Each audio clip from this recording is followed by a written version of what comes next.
So persuasion can often be more one-sided, only talking your opinion and what you think, only talking about your opinion and what you think, what you think, and emotional. That's the key word here, emotional, where you're not arguing from logic. You're not arguing from logic or maths or science. You're arguing from emotion. Argue from logic, science, and maths, not emotions. When you are arguing from emotions, then you are appealing to people's nature and and different parts of their brain, and the more scared and short-term thinking parts of their brain. Your brain, yes, as opposed to logical and rational. Yes, very good. And when you want the audience to do something, whether join, buy, or go somewhere, it does not consider their opposite view. So we need to remember and consider what they think, the audience. Remember and consider what they think, feel, and want. Think, feel, and want. What do they want? What do they want to achieve? What do they want to do? What do they want to have? How do they feel? How would that make them feel? How would this make them feel? Because even though we're not appealing to their emotions by making it an emotional argument, we are still dealing and handling with emotional things, emotional creatures, humans, emotions. And we have to remember that because they are still emotional driven. So not usually aggressive. We don't want to be aggressive. Do not be aggressive, nor should you beg. Please, please. Aggression turns people off, and begging is weak. So aggression, or the hard sale, aggression turns people off, and begging is weak. So aggression, like the hard sale,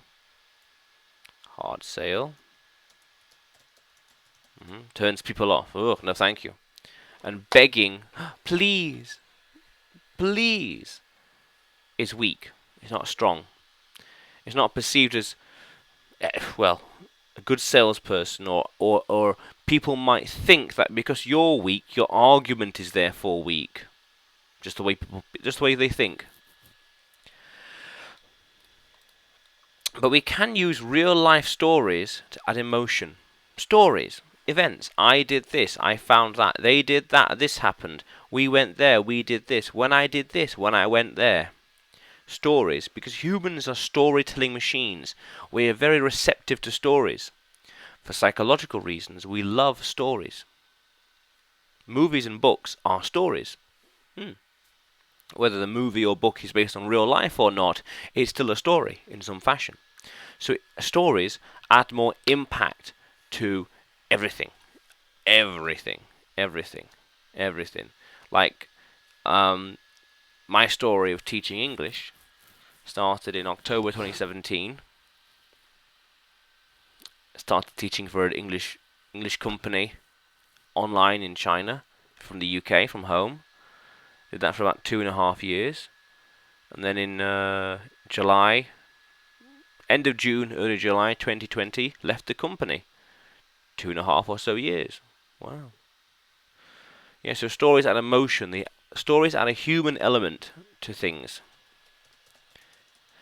Human element to things.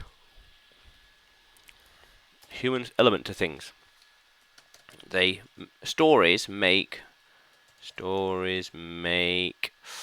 accepting information and data and arguments or points of view easier.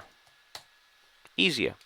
Because you can reflect the conclusion that they need to draw from the data, information, or story, or points of view, through the events in the story. So they might say, well, notice how such and such changed his view in the story. Notice how this thing happened in the data. Notice how this thing happened over the course of 5-10 years. Interesting how they were better off. So what does that infer in terms of persuasion? What the listener needs to do.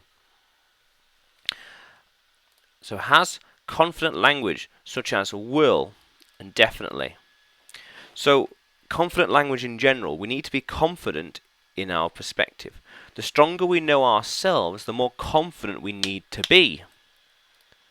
The better you know your own argument, the stronger and more confidently you can express it. So we need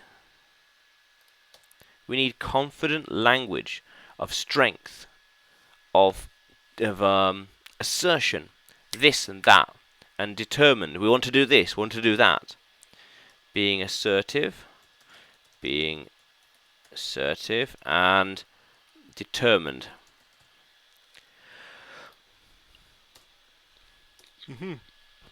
Yes. Yes. We want to pick a direction and go for it. Work towards that goal and strive. Push. Persuade for that one thing. Explain to people why they want to agree with you, why they want to understand your point of view. Not why they're wrong, they're wrong, but that why you're right, and that they need to rethink their position. That he's right. He's right. Yeah. He makes a good point. Yeah. So how cool is that, language explorers? Let's keep exploring.